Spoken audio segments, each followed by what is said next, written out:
Hello friends. तो study path पे आपका हार्दिक स्वागत है। मेरा नाम है अमन वोरा। तो आज हम शुरू करेंगे फ्रेंड्स शिक्षण के तरीके भाग 3।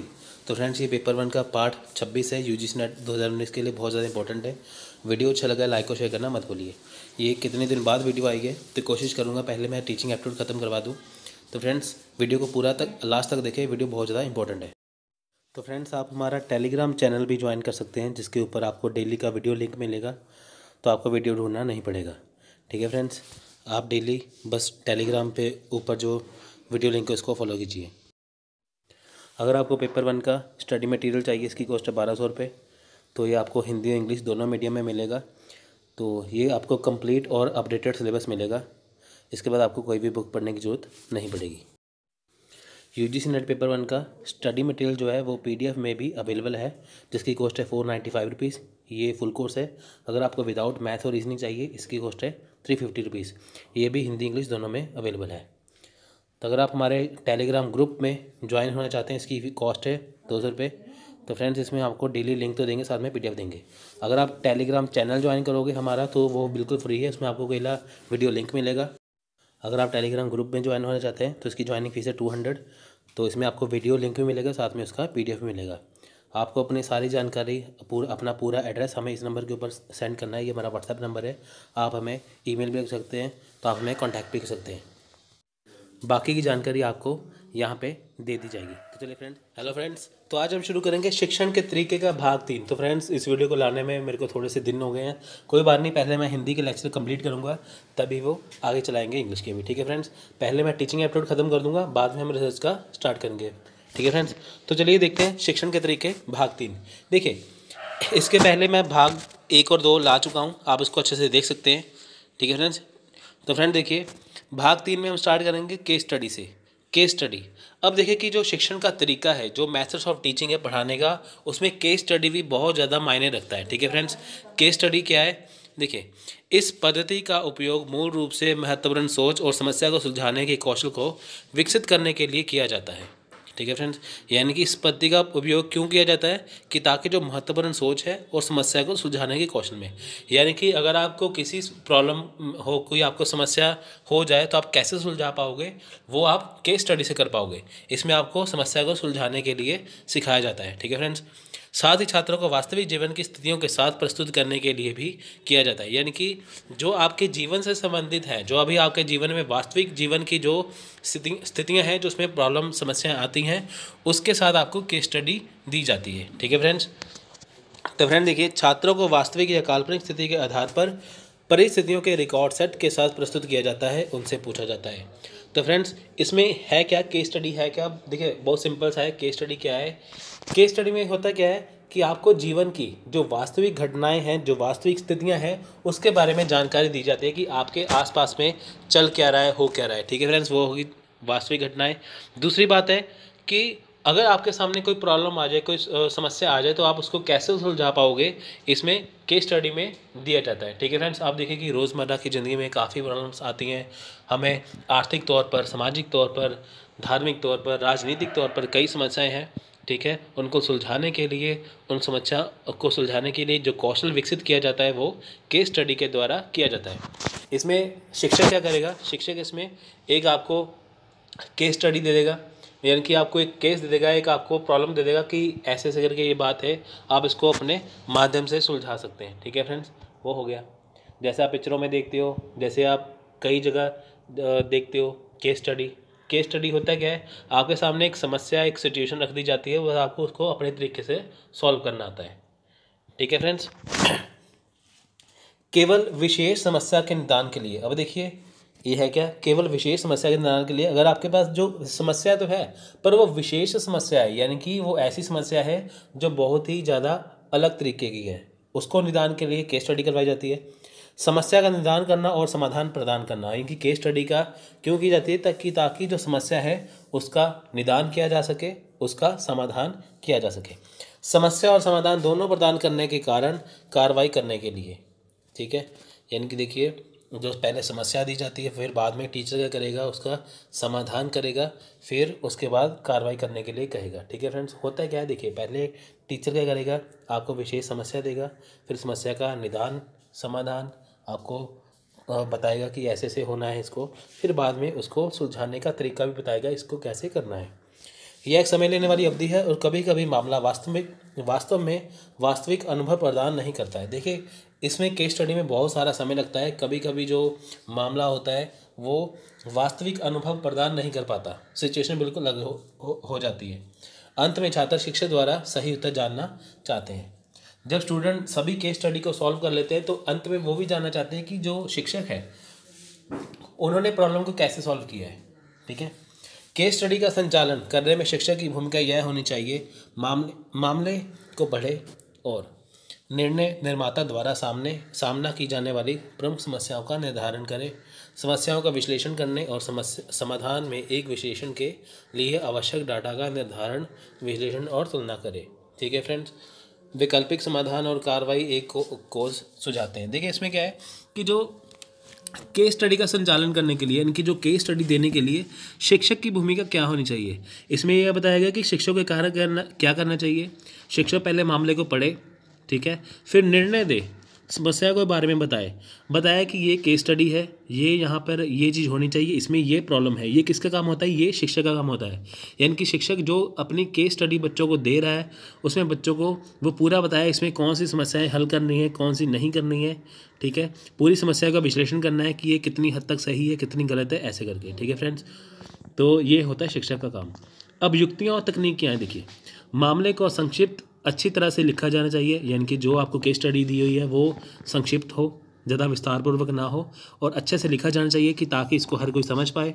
वास्तविक मुद्दों को प्रतिबिंब करना चाहिए, जो वास्तविक मुद्दे हैं उनको भी ध्यान में रख कर ही ये केस स्टडी होनी चाहिए कि ताकि आप अपने जीवन से इसको कनेक्ट कर पाओ।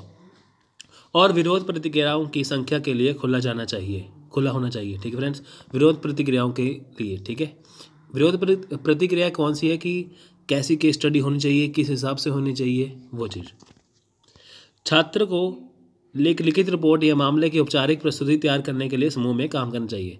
अब छात्रों को एक लिखित रिपोर्ट तैयार करनी होती है केस स्टडी के ऊपर, और औपचारिक प्रस्तुति तैयार करने के लिए उसे समूह के यानी कि ग्रुप के साथ काम करना होता है। ठीक है फ्रेंड्स, अगर उसको लिखित रिपोर्ट तैयार करनी है तो उसको ग्रुप में काम करना पड़ेगा। नेक्स्ट है विचार मंथन या ब्रेनस्टॉर्मिंग। तो फ्रेंड्स देखिए, ब्रेनस्टॉर्मिंग बहुत इजी है, कईयों को बहुत मुश्किल लगता है। विचार मंथन और कुछ नहीं है। देखिए, यह अनुत्पादक विश्लेषण में शामिल प्रतिभागियों के बिना विचारों को उत्पन्न करने के लिए चर्चा का एक संरचित रूप है। यह समस्या को सुलझाने, निर्णय लेने, रचनात्मक सोच और टीम निर्माण के लिए एक बहुत उपयोगी तकनीक है। यह सुनने के कौशल को विकसित करता है। तो फ्रेंड्स देखिए, विचार मंथन में है कुछ नहीं है। टीचर क्लास में जैसे 25 बच्चों की क्लास है, उसमें होता क्या है कि वो ब्लैक बोर्ड के ऊपर एक टॉपिक को लिख देगा। लिखने से क्या होगा, वो बच्चों को बताएगा कि उनसे कहेगा कि आप इसके ऊपर अपने अपने विचार दीजिए। ठीक है, कोई प्रॉब्लम लिख देगा, वहाँ पे समस्या लिख देगा, तो बच्चों को उसमें उसको सुलझाना होता है, उसमें निर्णय लेना होता है, साथ में अपने मन से रचनात्मक सोच से उसको कहना पड़ता है। यानी कि टीचर समस्या को लिख देगा पर बच्चों को उनके हिसाब से सोचने पर मजबूर करेगा कि बताइए इसका आंसर क्या होना चाहिए। इसमें जो स्टूडेंट होते हैं वो अपने मन के विचार बताते हैं कि इसका ये होना चाहिए, इसका वो होना चाहिए। ठीक है फ्रेंड्स, इसमें होता क्या है कि टीचर को, जो शिक्षक होता है, उसको किसी के विचारों को मानने से इनकार नहीं करना होता है। इसमें होता क्या है कि सभी के विचारों को वो सुनता है, उसमें से एक बेहतर विचार को, एक बेहतर आंसर को वो क्लास में डिस्कस करता है। ठीक है फ्रेंड्स, ब्रेनस्टॉर्मिंग का मतलब यही है कि जब बच्चे शिक्षक द्वारा बताई गई समस्या के लिए अपने मन के विचार अपने हिसाब से वो देते हैं तो उसे कहा जाता है ब्रेनस्टॉर्मिंग या विचार मंथन। इसमें युक्तियाँ तकनीक क्या है? देखिए, मंथन सत्र चलाने के लिए भू नियमों में शामिल है। कोई आलोचना नहीं होनी चाहिए और बिना मूल्यांकन के जंगली को प्रोत्साहित, देखिए यहाँ पे गलती है, जंगली लिख हो गया, बिना मूल्यांकन के प्रोत्साहित और दर्ज किया जाना चाहिए। यहाँ पे ये काट देना फ्रेंड्स, ये जंगली। तो फ्रेंड्स इसमें क्या है कि कोई आलोचना नहीं होनी चाहिए। इनकी जो बच्चे हैं अगर वो आंसर देते हैं तो इसको कोई भी उसका आलोचना नहीं होनी चाहिए। ये जंगली यहाँ से काट देना, ये पता नहीं कहाँ से लिख हो गया। विचारों की मात्रा पर जोर दिया जाना चाहिए, यानी कि जो विचारों की मात्रा है उस पर जोर देना चाहिए, ना कि गुणवत्ता पर। यानी कि जो स्टूडेंट, जो बच्चे जो विचार दे रहे हैं उसकी मात्रा पर जोर दिया जाना चाहिए कि कितने कितने बच्चे हैं, वो कितने जवाब दे रहे हैं। 25 बच्चे 25 दे रहे हैं या 20 दे रहे हैं, कैसे, ना कि गुणवत्ता पर।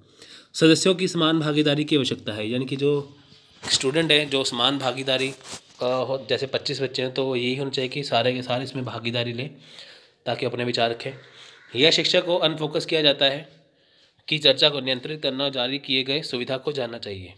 देखिए इसमें क्या होगा, जो शिक्षक है वो फोकस करेगा किस चीज़ के ऊपर कि जो चर्चा को वो कैसे नियंत्रण करें। इसमें शिक्षक को ये जानना चाहिए कि जो उसने समस्या दी है वो उसके जो टाइम पीरियड है क्लास का, उसमें वो समय अवधि है उसमें वो ख़त्म हो जाए। उसको ये भी होना बताना पड़ता है कि आपको, जैसे देखिए टीचर या शिक्षक जो क्लास में बच्चों को कोई समस्या दे रहा है तो उसको उसमें टाइम देना चाहिए कि हम इसको, आपको इतना समय मिलता है इसको प्रॉब्लम को सुलझाने के लिए। तो ये किसका काम है, ये शिक्षक का काम है। यह छोटे समूहों में अच्छा काम करता है, जैसे 20-25 बच्चे छोटे छोटे ग्रुप हैं, इनके लिए सबसे अच्छा है। ठीक है फ्रेंड्स, ये था ब्रेनस्टॉर्मिंग या विचार मंथन। अब लास्ट है असाइनमेंट विधि। इसमें क्या है, लिखित कार्य ज्ञान के संगठन, तथ्यों को आत्मसात करने और परीक्षा की बेहतर तैयारी में मदद करते हैं। यह व्यक्तिगत पुतली कार्य और उस विधि पर जोर देता है जो शिक्षण और सीखने की प्रक्रियाओं दोनों में मदद करता है। अब देखिए असाइनमेंट मेथड क्या है। असाइनमेंट में क्या होता है कि बच्चों को लिखने के लिए किसी विशेष टॉपिक के ऊपर या कुछ भी है उसको लिखने के लिए कार्य दिया जाता है। यहाँ पे लिखित कार्य, यानी कि जो बच्चे हैं वो क्या करेंगे, किसी जो, जैसे शिक्षक ने किसी विशेष टॉपिक या विशेष जो विषय है, जो एक स्पेशल टॉपिक है, उसके ऊपर बच्चों को लिखने के लिए बता दिया कि आप इसके ऊपर असाइनमेंट बनाइए, तो बच्चे करेंगे उस विधि द्वारा, असाइनमेंट विधि द्वारा उसको लिखेंगे। लिखने से क्या होगा, जो तथ्य हैं उसको वो कई बुक से, कहीं नेट से, कहीं ना कहीं से वो ढूंढ के अपनी बेहतर असाइनमेंट बनाने की कोशिश करेंगे। इसमें होता क्या है कि शिक्षक ये चाहता है कि बच्चों की अच्छे से अच्छी तैयारी हो। अब देखिए कि अगर असाइनमेंट विधि हो, हर बच्चा चाहेगा कि उसकी जो असाइनमेंट हो वो सबसे अलग हो, सबसे बढ़िया हो। इसलिए बच्चे जो टॉपिक दिया जाता है, जो विषय दिया जाता है, उसको वो कई जगह से ढूंढकर अपना बेस्ट देने की कोशिश करते हैं कि ताकि वो अच्छे से हो जाए। तो मसला क्या था, मामला क्या था कि एक बेहतर तैयारी करवाना। तो इसलिए असाइनमेंट विधि जो है वो बच्चों के लिए एक बेहतर ढंग से तैयारी करने में बहुत ज़्यादा मददगार होता है। ठीक है फ्रेंड्स, ये शिक्षण और सीखने की प्रक्रिया दोनों में ही मदद करता है। तो नेक्स्ट इसके युक्तियाँ और तकनीक। देखिए शिक्षक को असाइनमेंट के विषय के मापदंडों का वर्णन किया जाना चाहिए। अब शिक्षक बताएगा कि जो असाइनमेंट का जो विषय है उसका मापदंड क्या है। ठीक है, उसका वर्णन करेगा पूरा कि आपको कहाँ कहाँ से मिलेगा। पूरी तरह से असाइनमेंट समझाए ताकि छात्रों को पता हो कि कैसे सबसे अच्छी तैयारी करनी है। अब जो असाइनमेंट दे रहा है, शिक्षक को ये बताना चाहिए कि जो उसने असाइनमेंट दी हुई है कि ये छात्रों को कैसे बढ़िया से बना सकते हैं, कि कौन से पेन यूज़ करना है, कैसे लिखना है, ऐसे ऐसे करके। ठीक है फ्रेंड्स, देखिए जब अपरिहार्य प्रश्न क्या हम इस पर परीक्षण करेंगे उठता है, सुनिश्चित करें कि आप उत्तर में केवल हाँ या ना नहीं शामिल हो। यानी कि जब आपसे कुछ भी प्रश्न पूछा जाता है तो ये ना हो कि हाँ या ना में ही आंसर ना हो। ठीक है फ्रेंड्स, ठीक है फ्रेंड्स, यानी कि इसमें ये बताया गया है कि कुछ यहाँ पे प्रश्न ऐसे होते हैं जिनका केवल हाँ या ना में ही आंसर देना पड़ता है। ठीक है, जैसे यहाँ पे पूछा है कि क्या हम इस पर परीक्षण करेंगे, तो जवाब क्या होना चाहिए, हाँ या ना में। ठीक है, तो फ्रेंड देखिए लास्ट है, ये उदाहरण दी हुई है। डेविस का सुझाव है कि छात्र के विविध पृष्ठभूमि और विशेष हितों को पहचानने वाले असाइनमेंट और परीक्षा दे। उदाहरण के लिए वहाँ वैकल्पिक चिकित्सा विश्वास प्रणाली पर एक सहित कागजात के लिए विषयों की किस्म है। सामाजिक विज्ञान में एक संकाय सदस्यों ने छात्रों को केवल महिला पुरुष केवल और पुरुष महिला कार्य समूह की तुलना के लिए कहा है। देख रहे हैं, ये असाइनमेंट है। यहाँ पे क्या है कि डेविस जो होता है एक राइटर 1993 का, उन्होंने एग्जांपल दिया यहाँ पे कि अगर असाइनमेंट देनी चाहिए तो उसमें क्या है, लिखती रूप से होनी चाहिए।